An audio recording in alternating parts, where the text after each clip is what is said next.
Sinbad ने अपनी छठी यात्रा का शेष किस्सा फिर कुछ इस प्रकार सुनाया। सिंदबाद ने कहा, जब मैं वहाँ खूब घूम फिर कर देख चुका, तो मैंने बादशाह से निवेदन किया कि अब मुझे मेरे देश जाने की अनुमति दीजिए। उसने मुझे अनुमति ही नहीं बल्कि कई बहुमूल्य वस्तुएं इनाम के तौर पर भी दी। उसने खलीफा हारून रशीद के नाम एक पत्र और बहुत से उपहार भी मुझे दिए कि मैं उन्हें खलीफा तक पहुंचा दूं। मैंने सिर झुकाकर यह स्वीकार किया।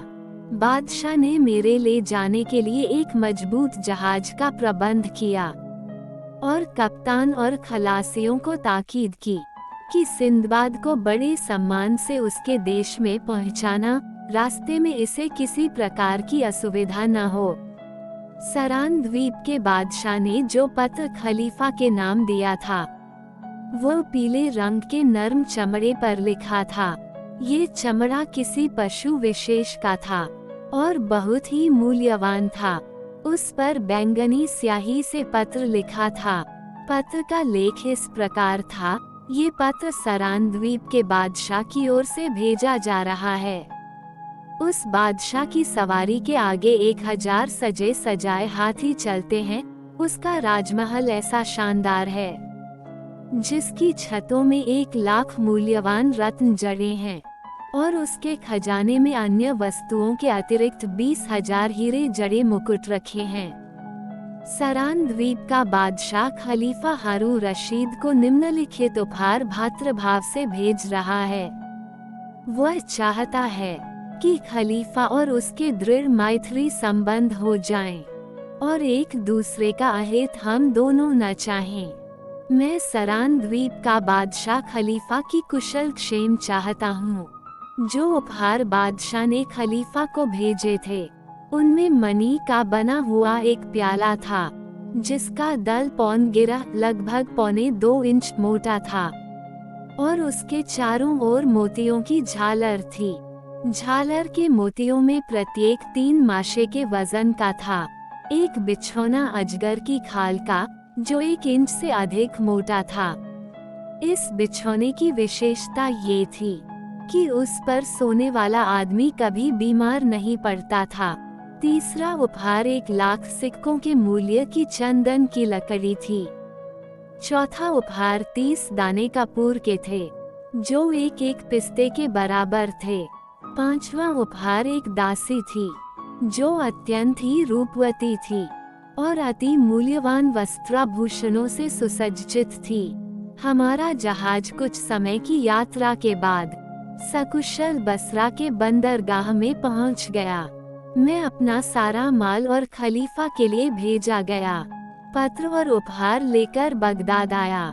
सबसे पहले मैंने ये किया कि उस दासी को, जिसे मैंने परिवार के युवकों से सुरक्षित रखा था, तथा अन्य उपहार और पत्र लेकर खलीफा के राजमहल में पहुंचा। मेरे आने की बात सुनकर खलीफा ने मुझे तुरंत बुला भेजा। उसके सेवकगण मुझे सारे सामान के साथ खलीफा के सम्मुख ले गए। मैंने जमीन चूमकर खलीफा को पत्र दिया। उसने पत्र को पूरा पढ़ा और फिर मुझसे पूछा, तुमने तो सरान द्वीप के बादशाह को देखा है, क्या वह ऐसा ही ऐश्वर्यशाली है जैसा इस पत्र में लिखा है? मैंने कहा, वो वास्तव में ऐसा ही है जैसा उसने लिखा है। उसने पत्र में बिल्कुल अतिशयोक्ति नहीं की। मैंने उसका ऐश्वर्य और प्रताप अपनी आंखों से देखा है। उसके राजमहल की शान शौकत का शब्दों में वर्णन नहीं हो सकता। जब वो कहीं जाता है तो सारे मंत्री और सामंत अपने अपने हाथियों पर सवार होकर उसके आगे पीछे चलते हैं। उसके अपने हाथी के हौदे के सामने अंगरक्षक सुनहरे काम के बर्छे लिए चलते हैं और पीछे सेवक मूर्छल हिलाता रहता है। उस मूर्छल के सिरे पर एक बहुत बड़ा नीलम लगा हुआ है। सारे हाथियों के हौदे और साज सामान ऐसे सुसज्जित हैं जिसका वर्णन मेरे वश की बात नहीं है।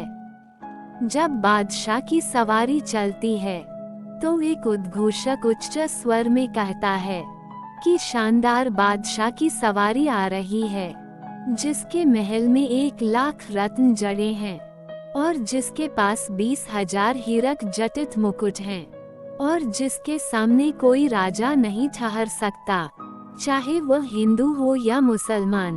पहले उद्घोषक के बोलने के बाद दूसरा उद्घोषक कहता है कि बादशाह के पास चाहे जितना ऐश्वर्य हो, मरना तो इसके लिए प्रारब्ध है।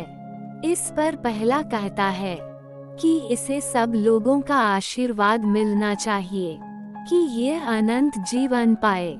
ये बादशाह इतना न्यायप्रिय है कि इसके राज्य में न कोई न्यायाधीश है, न कोतवाल। उसकी प्रजा ऐसी सुबुध है कि कोई न किसी पर अन्याय करता है, न किसी को दुख पहुंचाता है।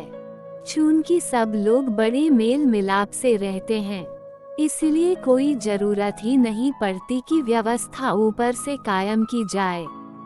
इसलिए सरान द्वीप के राज्य में न पुलिस या कोतवाल रखे गए हैं, न न्यायाधीश। खलीफा ने ये सुनकर कहा कि तुम्हारे वर्णन और इस पत्र से जान पड़ता है कि वह बादशाह बड़ा ही समझदार और होशियार है, इसीलिए इतनी अच्छी व्यवस्था कर पाता है कि पुलिस आदि की आवश्यकता ही न हो।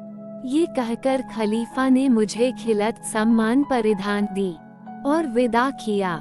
ये कहानी कहकर सिंदबाद ने कहा कि आप लोग कल फिर आए तो मैं अपनी 7वीं और अंतिम समुद्र यात्रा का वर्णन करूंगा। ये कहकर उसने 400 दीनारें हिंदबाद को दी। दूसरे दिन भोजन के समय हिंदबाद आया और सिंदबाद के मुसाहिब भी आए। भोजन उपरांत सिंदबाद ने कहानी शुरू की। ऐसे ही और भी मजेदार कहानियाँ सुनने के लिए हमारे चैनल को सब्सक्राइब करें और ऐसे ही नई नई कहानियाँ सुनने का आनंद लेते रहे। धन्यवाद।